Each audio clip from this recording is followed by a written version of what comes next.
মহানবী সাল্লাল্লাহু আলাইহি সাল্লামের মেয়ে জয়নব রাদিয়াল্লাহু আনহা মদিনায় হিজরত করার সময় এক কাফেরের আঘাতে উট থেকে পড়ে যান, যার ফলে তার গর্ভপাত ঘটে।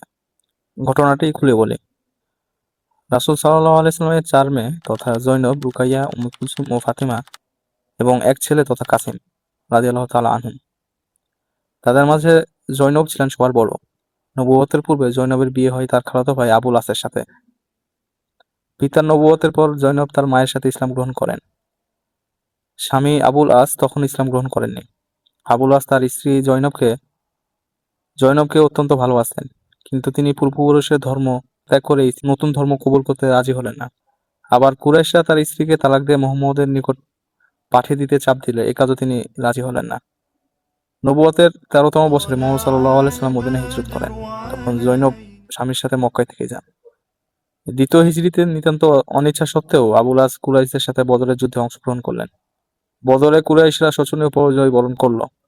তাদের ৭০ জন যুদ্ধবন্দীর মাঝে জয়নবের স্বামী আবুল আসও ছিলেন।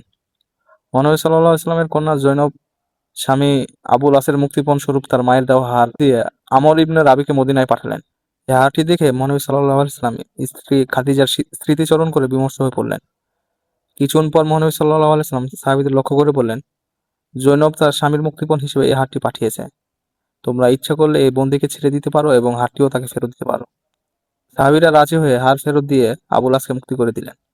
তবে মহানবী সাল্লাল্লাহু আলাইহি ওয়াসাল্লাম আবুল আসের নিকট এ অঙ্গীকার নিলেন যে সে মক্কায় ফিরে অনতিবিলম্বে জয়নবকে মদিনায় পাঠিয়ে দিবে। প্রথমত জয়নব রাদিয়াল্লাহু তাআলা আনহা উটে করে মদিনায় ফিরছিলেন। এই সময় হাব্বার ইবনে আসওয়াদ নামক এক কাফের জয়নবের উট লক্ষ্য করে তীর ছুড়ে। ফলে তিনি একটি পাথরের উপর ছিটকে পড়লে শরীর ফেটে রক্ত বের হয়ে যায়।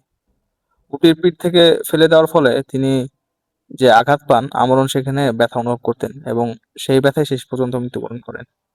এমনও বর্ণনা পাওয়া যায়, উট থেকে পড়ে যাওয়ার ফলে তার গর্ভে থাকা সন্তানটি নষ্ট হয়ে যায়। এরপর কিছুটা সুস্থ হলে তিনি মদিনায় হিজরত করেন। অবশেষে তিনি ৮ম হিজরির প্রথম দিকে ইন্তেকাল করেন।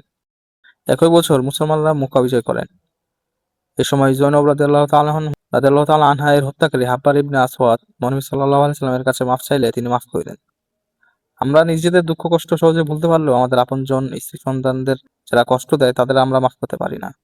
অথচ নবী সাল্লাল্লাহু আলাইহি সাল্লাম এর মেয়ে যার কারণে মারা গেছেন তাকেও তিনি মাফ করে দিয়েছেন।